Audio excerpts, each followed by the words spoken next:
Yo, what up, everybody? How's it going? Hopefully, everybody's having a great weekend. Let's see, we got 3 people here. Thank you for joining us on the live version, right? You don't want to, you're like, I don't want to hear this recorded. I want to hear it live. I can interact, right? So if you're here, say hi. That way I know who it is, right? I can't tell, I just see there's people saying, you can just say hi. You don't have to actually converse or anything. But for everybody else who is watching this at home, or at a later time is a better way of saying it, right? Hey, Ellie, how's it going? Thank you for tuning in.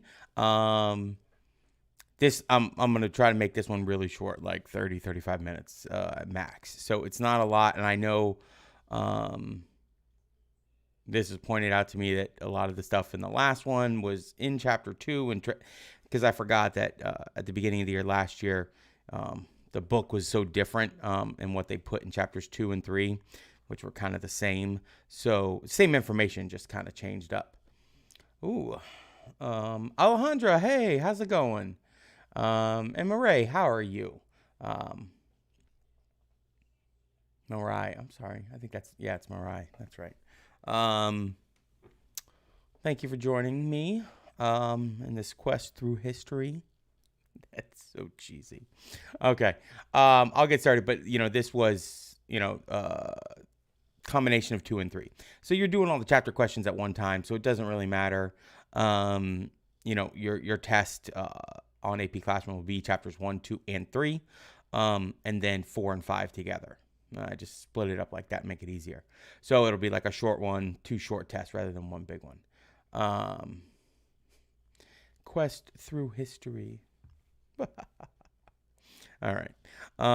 So, yeah, let's still do the intro, though, because I like the intro. I think it's fun. And then we'll get started. There we go.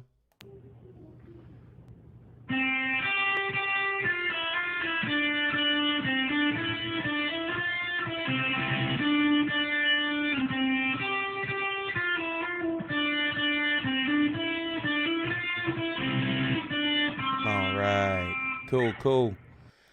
I realized that some of you guys might not know what some of those buildings are in there because you've never been to Washington, D.C. If you haven't, so that was the Lincoln Memorial, obviously the Abraham Lincoln Memorial. That's what I said. Wow. Sorry. Jefferson Memorial and the Abraham Lincoln Memorial. I should make a podcast called Quest Through History. Yeah, and just put that one like on Spotify and just talk. Maybe people will actually listen to it, because the podcast that I make for you guys is quite different. Nobody would ever listen to that because it's just for the test. It's not for listening. Nobody's gonna want to listen to it unless you're taking my class.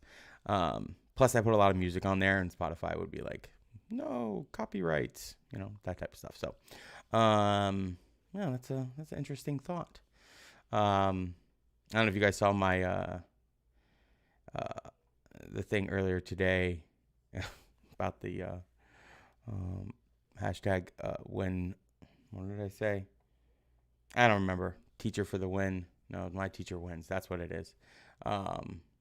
Obviously, I would want you guys to do whoever is. You guys, you just met me, so I can't be, do it for a teacher, like elementary school teacher, something like that. Get them, win $5,000, do a cool TikTok thing for them. I'm not just, lobbying for myself. I want you guys to do somebody, because there's a lot of great teachers out there. So let's get started here before I completely ramble on.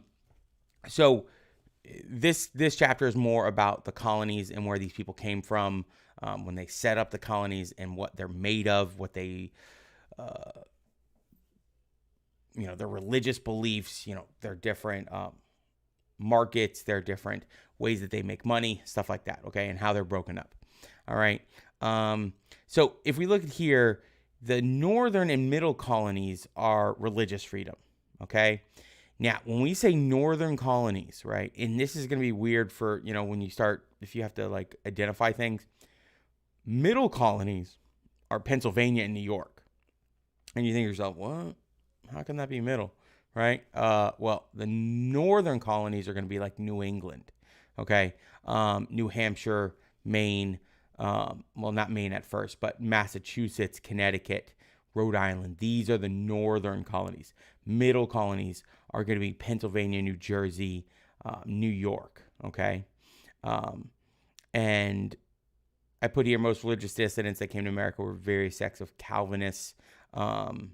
You don't have to get all into the different sects and all that stuff, but and I'll tell you exactly what you need to know as far as the colonies and what religions they are. Okay, so Puritans, they came over first. All right, and these guys, if you recognize King Fancy Pants there, I call them all Fancy Pants because they're all pretty fancy. But King Henry he's the one who wants a divorce. He creates an entirely new church so he can get divorced, right? Well, the Puritans want a pure form of religion. So what do? They leave. They go to the Netherlands. They're like, not Netherlands. Why did I say it? The Holland. And they're like, those people are a little bit too free living, right? Because these people they're hardcore Puritans, okay? So they get permission to go to Jamestown, right? Which is what we learned in the last chapter, the first permanent English settlement, right? So that's where they're supposed to go. These guys aren't the best sailors, okay? So they're supposed to go to Virginia, but they don't really make it there, okay? I think everybody's good on this one. This is pretty Puritan. Yeah, they're going to be the ones that are the anti-dancing and, singing type people. These people are the hardcore religion, okay? So, just keep that in mind. That's what Puritans are, all right, as we go through this. So the Pilgrims, they come over on the Mayflower. That's all right? And they did not land, like I put here. They did not land on Plymouth Rock. But they got blown off course, probably by a hurricane. Big storm, something like that. So they just stayed where they landed, which you can see is right here. So this is these lines are the current Massachusetts, right? Plymouth Rock is over here. This is where they landed, okay? But they were not supposed to be there, but they stayed there anyways. So that means they're on their own. They got to fend off against the Native Americans. Some of them help them out. That's where we get a whole Thanksgiving thing. But then we get the Mayflower Compact, right? And this, a hurricane. Yeah, can you imagine back in the day and you get hit by a hurricane and then you don't even know what it is and just all of a sudden you're like living your life and then you're like, wow, that looks like a big storm. And then it's there for like 24 hours and there's like 100-mile-an-hour winds, right? I mean, we know days in advance, even a week in advance if it's coming. But I can't imagine going through a hurricane.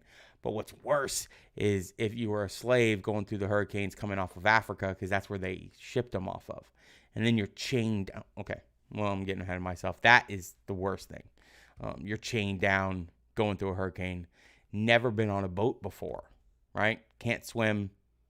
You just got enslaved and kidnapped, right? That's the worst. But yes, it would be very bad coming over. So Mayflower Compact is really just the biggest thing here. It's a step towards self-government, right? So it's everybody agreeing for the betterment of each other, right? So it's self-government. That's the biggest thing. There's no king. There's I know I took it 10 times darker, but that's a history teacher. We go to the dark stuff, right, all the time. I mean, I try to keep it real light, but there's so much bad stuff, right?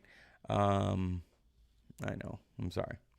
It's Sunday night. Be happy, But, I put it laid down the path for democracy in America. So you just that's the biggest thing with the Mayflower Compact. It's like the first like self-rule, right? And they signed this before they even got off the boat. Yeah, that escalated quickly. Sorry. So we get the Pilgrims. Like I put there, a holy experiment. Okay. But that's what they're going to do: furs, fishing, and lumber, because farming in Massachusetts in their winters, right? We are all from down here, but you've heard of, the winters up there. I mean, they're crazy cold, right? Very short growing seasons. You have them, but they're very, very short. So most of their money throughout Massachusetts, until we get to, more modern times, is all going to be through shipbuilding, which is still a big part of the thing up there, fishing and those wonderful lobsters, right? And timber and fur. That's what they're going to do with it at first, okay? They had it a little bit easier, although they were definitely decimated by starvation and stuff at first, okay? 1621, they get to Thanksgiving. Yay, we're all kumbaya and, things like that. This guy, William Bradford, so they did have some good governors. They did have some good people. But the overall thing is they did have it easier than Jamestown, all right? Because Jamestown, they were on a swamp, right? And Jamestown, they resorted to cannibalism. So they're on a whole nother level, taking it darker again. But that's sometimes, people like the dark. They go, wow, what? That's crazy that happened. But, so you get a reaction. That's kind of why teachers do it. And I don't have these animated because, right now we're just trying to get this information across to you guys. And so we get the Massachusetts Bay. Okay. This is a little bit different, and these are not the Pilgrims, okay? This is centered around Boston. So that's going to be the difference. You're going to have Massachusetts Bay Colony, and then the Pilgrims. They're two separate people, okay, at first, right? And then eventually they'll merge into Massachusetts being one thing. But when they first landed, they're different things, okay? But they were non-separatist, meaning they did not want to separate from the Catholic Church. And so they were still, they're not as hard-lined as those Pilgrims. That's what I put right there. So they're not as pure as the Pilgrims. They, you can dance and, holler and, listen to music, stuff like that. I don't know. Just a little bit freer of people. Okay. Mean break already. Let me make sure we're good for there. Yeah. And so they're all, good purpose for being there. A lot of money. Yeah. So Massachusetts Bay, it's set up pretty good. They're ready for it. There you go. Virtual learning. I like that one. That one's good. I make all of these. So the good ones and the bad ones, they're all made by me. Not all of them are good. The one this morning, that was a good one on Instagram. If you didn't see that one with the Declaration of Independence, I like that one.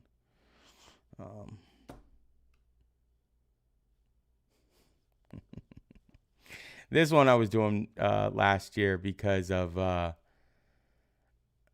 was doing these YouTubes, right? And then there was people like, the Google, everybody else was doing Google Meet. So it was like an argument I was having with some of my teacher friends, and I was like, YouTube's the way to go. It's so much better, but it is a lot harder to do. Lauren, I'm glad you like that one. But it's a lot harder to do. It's a lot more complicated, things like that. And I just chose to do it because I think it's better than Google Meets, right?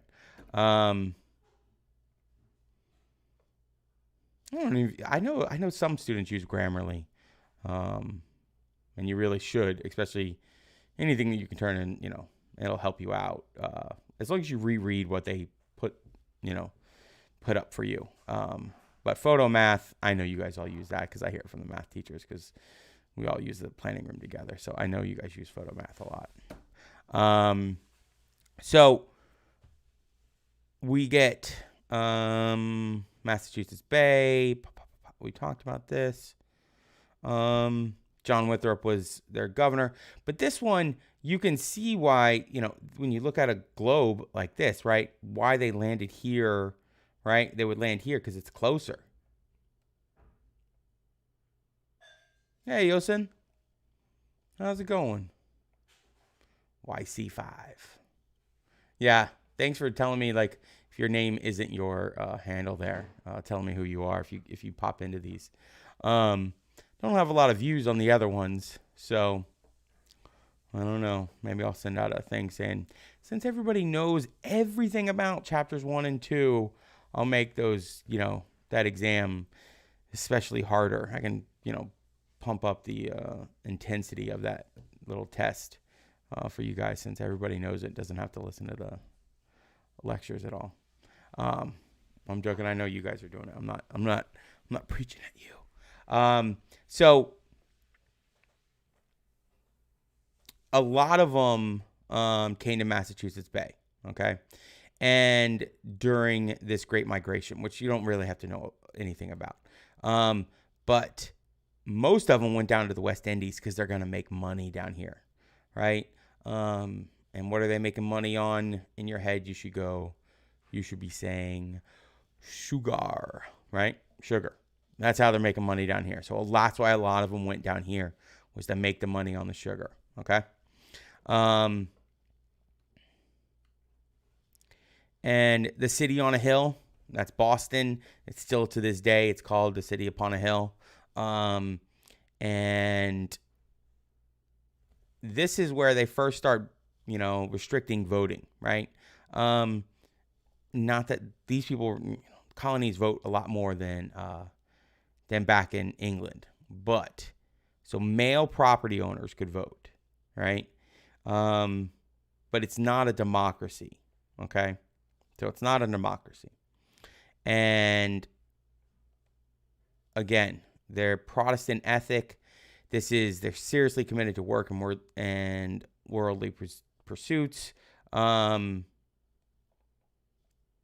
a little bit different than, especially when we start talking about the southern colonies, okay? That's going to be the big difference you need to know between the different colonies, because that's going to be the main thing that I'm going to be asking you about, is to decipher the difference between the different regions of the colonies, all right? Wow, you guys have another break in here. What did I put in here? Yeah, like I said, they could vote way more than back in England, and also anywhere else in North America. Okay.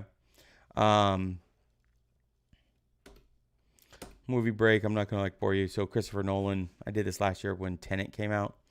It's like the best director working right now, and so I know you guys have not seen a lot of these movies, but I know some of you have seen them. Right? Memento, great movie. Insomnia, great movie.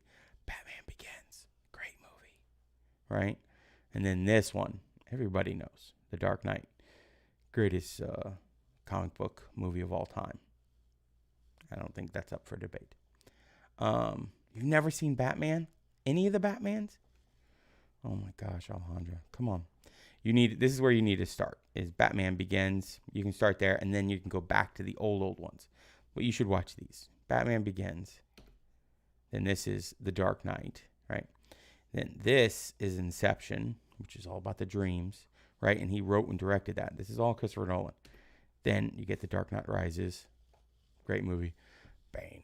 I live in the night. Do not. I don't have a thing for that, for Bane. Then you get Interstellar, which is one of my favorite movies of all time, because it's all based in reality, real science, other than being able to hibernate humans. They don't know how to do that. But this is a great, great movie. Dunkirk, you guys will have a chance to watch this for extra credit at the end of the year. It's about during World War II. And then Tenet, who just came out. And if you haven't seen this one of my favorites too. You got to watch it at least 2 or 3 times. Oh, excuse you, Spencer. He sleeps right underneath my desk down here. Hey, buddy. Yeah, okay. The Misfits. So this lady, Anne Hutchinson, right? College Board really likes to talk about her. Yeah, he's cute. I'd show you a picture of him, but my webcam won't go down there. Well, maybe it will because I took the. Let me see if I have enough. Oh, there he is. There he is. I'm just sitting here on my little bed couch thing. All right, enough of that. Sorry.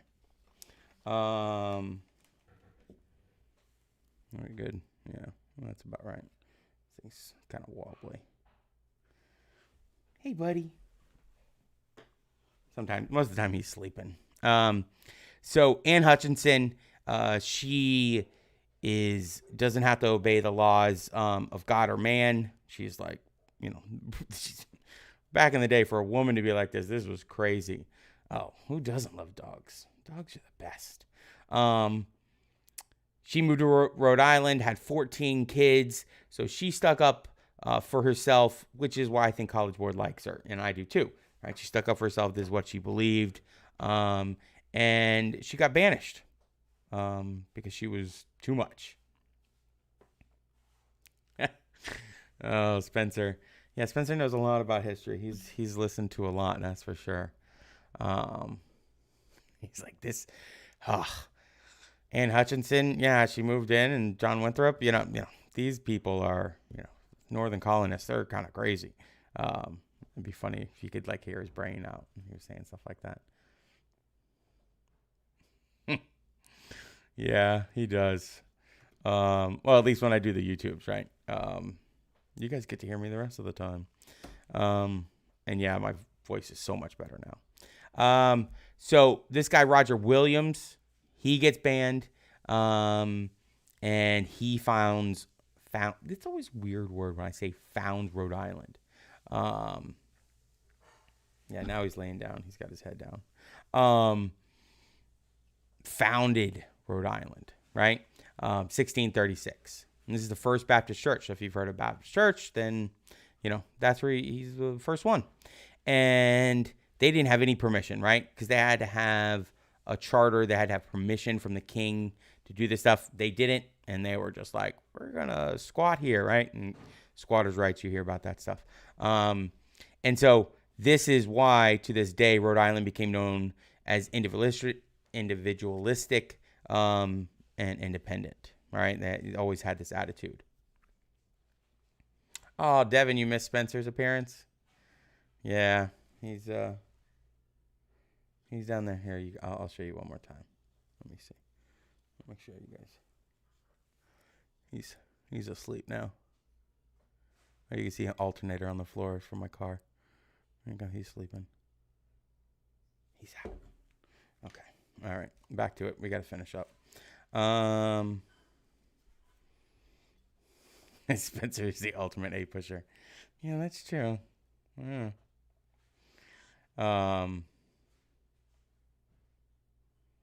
Why did she have to stay? She just didn't believe in the rights of these people to put laws on her. That's what it is. She didn't want to listen to their laws. That's all it was. I mean, who wants to listen to laws, right? But, she is a little robust in her boycotts of laws, right? They didn't call it boycotts, but, her defiance of the laws, I guess, is the best word for it. And we have, what do we have? Connecticut. Fundamental Orders of Connecticut. This one, yeah, okay. So this one is, yeah, not when you listen to your parents. Exactly, right? It's the same type of thing. Anne Hutchinson. But, say that to your parents. I'm like Anne Hutchinson. No, don't say that, and then you're blame it on me. No, don't do that. So the Fundamental Orders of Connecticut is a modern constitution, okay? It's not really important. They don't really talk about it that much because it wasn't that influential, all right? But it might come up on our test, all right? So, but this is the big one, right? As we're moving in, like I said in the last lecture, the Indians that were on the coastline were the ones that were the most affected because they had the most contact with early settlers, right? And they get pushed back crazy. And what else we have on here?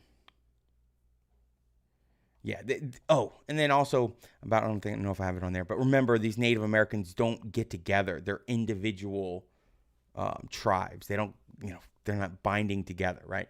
They're not joining or dying, right? They're just dying, right?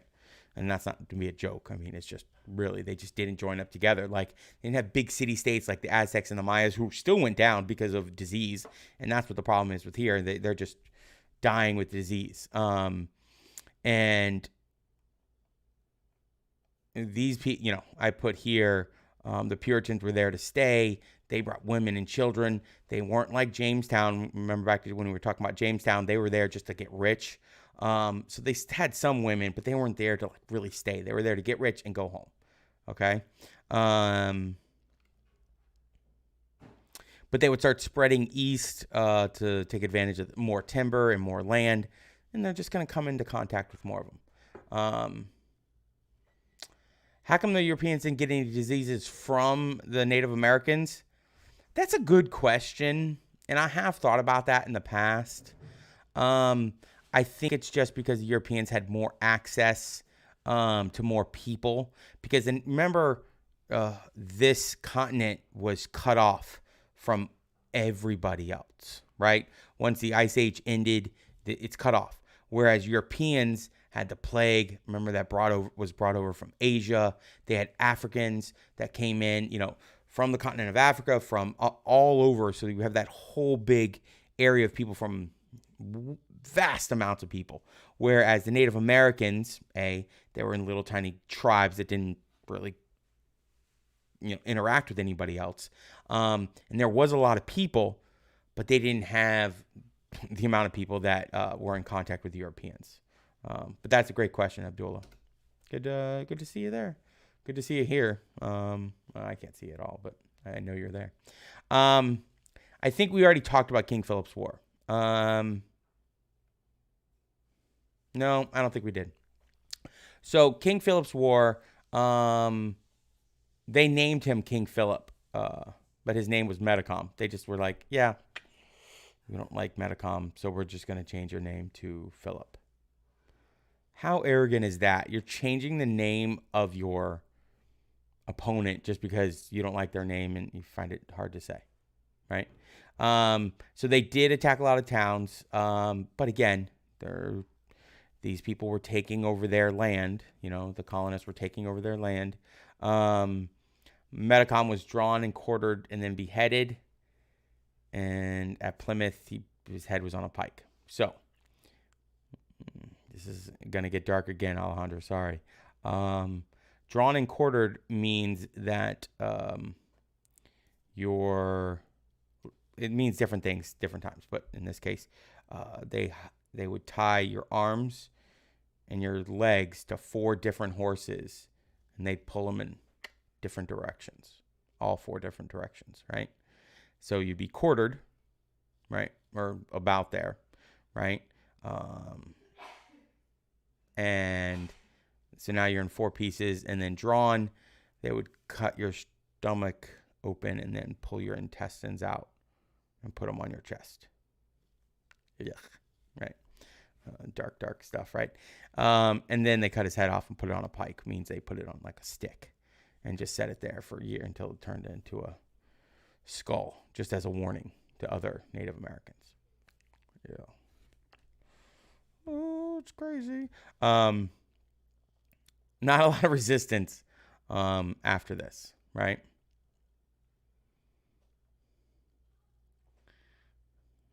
Then have tar thrown over me?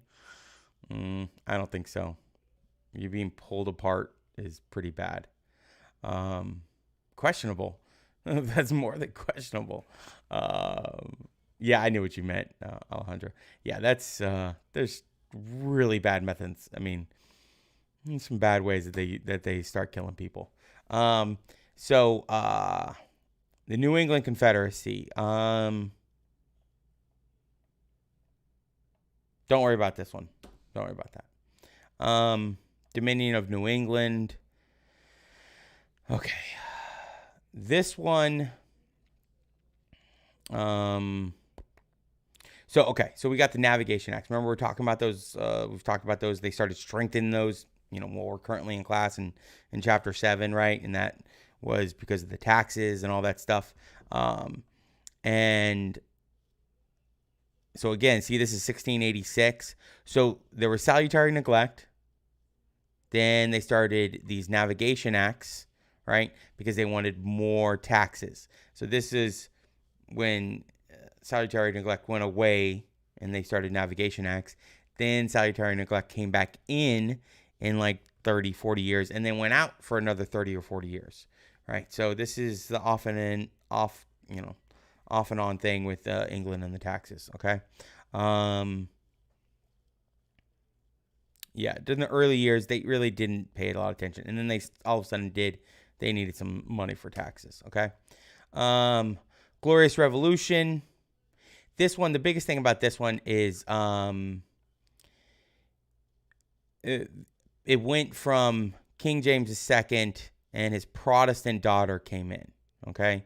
And this one was always funny. The guy, he was the head, Andros, his name was, and he tried to sneak out and dressed as a woman and tried to get away, but he didn't.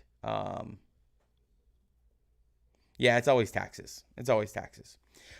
Biggest thing with this one, the Glorious Revolution, is, I think I have it right here.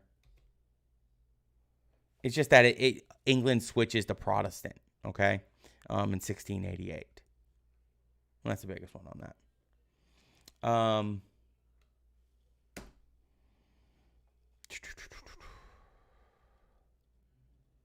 So here you go. So again, there's the on again, off again thing. So we get the Glorious Revolution, we get a Protestant queen, and now you're going to have more salutary neglect, okay?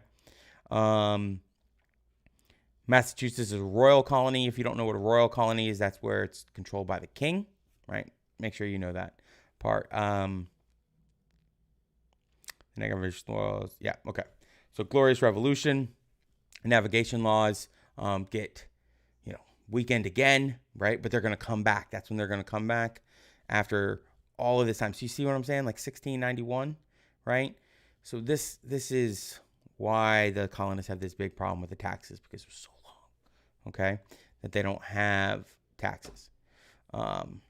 Announcements. Remember tomorrow, for the couple people who are listening to this, make sure you bring your Chromebooks so we can set up AP Classroom. And I don't know, look at the weekly schedule. I just put this slide in here. New York, okay? And the big thing here with New York is, let me see here, right? It's, what do we got here? What's the biggest thing? There's not a lot. New York is more of, the biggest thing to remember about New York is it's one of the Middle Colonies, okay? And we'll talk about that in a second, along with Pennsylvania, okay, and New Jersey. So these are the Middle Colonies, right? And, some of this stuff on here, but the Hudson River is a river that goes all the way up. If you've ever been to New York, it goes all the way up into Canada. It's right, because this is a weird map. This is Long Island here. I know it doesn't look like, this is Massachusetts, but it looks weird because this is a very early map. But the Hudson River goes up here. So it's going to be,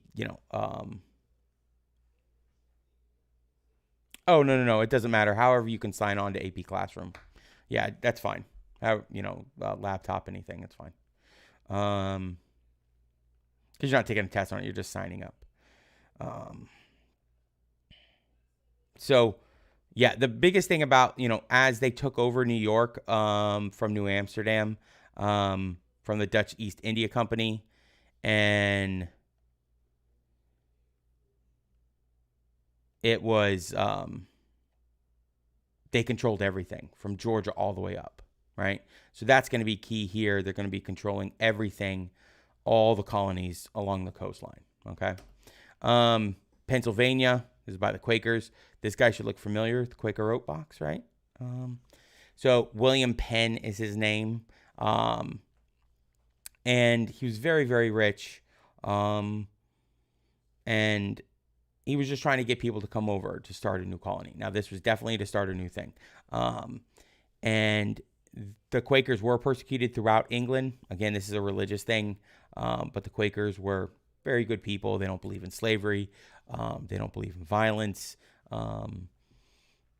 And what else on there? Yeah, those of Pennsylvania were the most truthful, like I put. So he was not like, hey, come over, you're going to be rich quick. He was like, hey, come over if you want to work, if you want to, fight for what's yours. If you have a hard work ethic, you're going to be good. He wasn't like, it's all gold and roses over here. It's, everything's laying on the ground. So he wanted the right people to come in. And so they do pretty well because of that. It's not false advertisement, right? Because it's a pretty big journey coming over. So we get Philadelphia. It's the first planned city, which is important because if you go to Philadelphia to this day, it's one of the, Boston is crazy. If you go to Boston, the streets are just weird. But Philadelphia was planned from the get-go. So it's squared off. It's marked. It's got all the stuff that it's supposed to. And again, they bought land from the Native Americans. They did not just take it, right? So it's a little bit different. There was a separation of church and state, even though they came over, right? They realized that the church and the country, the state, right, needed to be separated. They couldn't be one and the same. But this is the thing, right? They were persecuted because they would not do military service, because they were anti-violent. They would not fight. And that's going to be, it's a problem for some people, even in the colonies, okay? Especially when it came time for the revolution. You'll see that when you see John Adams. One of the guys from Pennsylvania is Quaker, and John Adams calls him out on it, and everybody's like, ooh, what girl would you say? It's kind of a what moment.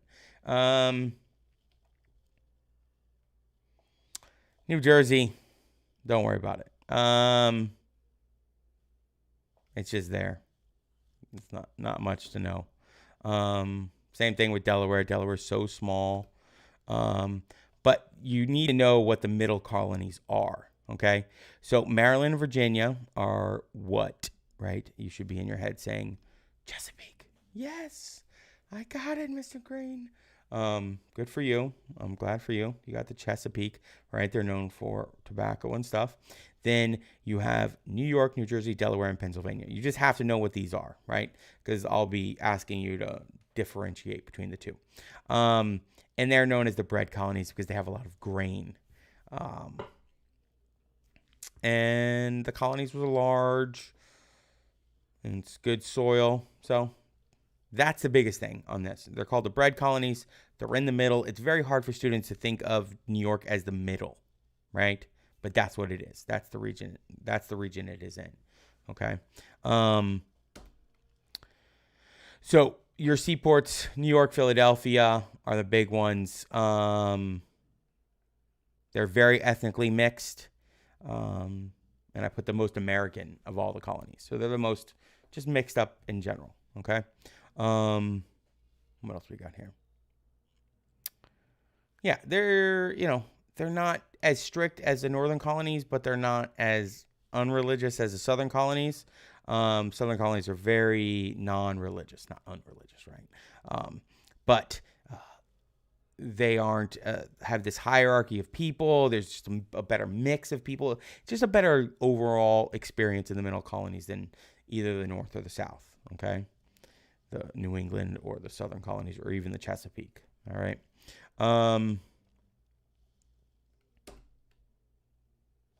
And they're doing really well by the 1700s. Just doing awesome, right? And then we're going to get to the 1700s in chapter 4, okay? That time, I think that's for the old book, so don't pay attention to that.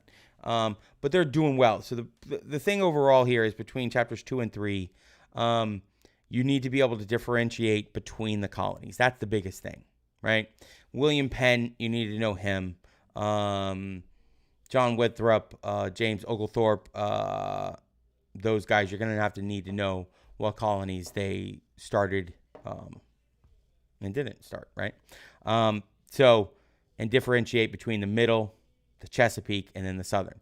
So Virginia and Maryland are in the southern colonies, but they're also called the Chesapeake. So it's like a region within a region, right? It's like a Russian nesting doll, you know. So, yeah, that's it. I told you I would get out of here in 40 minutes. It's good stuff. We got through it. Hopefully it wasn't too fast. Let me know tomorrow if it was. That's all I got. All right. We'll see you guys in the morning or later on in the afternoon for some of you. And you guys have a great rest of your night. Thank you, Alejandra. Thank you. And we will see you tomorrow. And I'll do the outro. Maybe I'll get it right this time and end right at the end of the outro. But probably not. Still learning this thing. Well, I'm not still learning it. I'm just, I don't do it that much. But yes, have a great evening, everybody. My wife put a pizza in the oven, so it smells very, very good. And I got to go feed Spencer. So we'll see you guys. Bye-bye.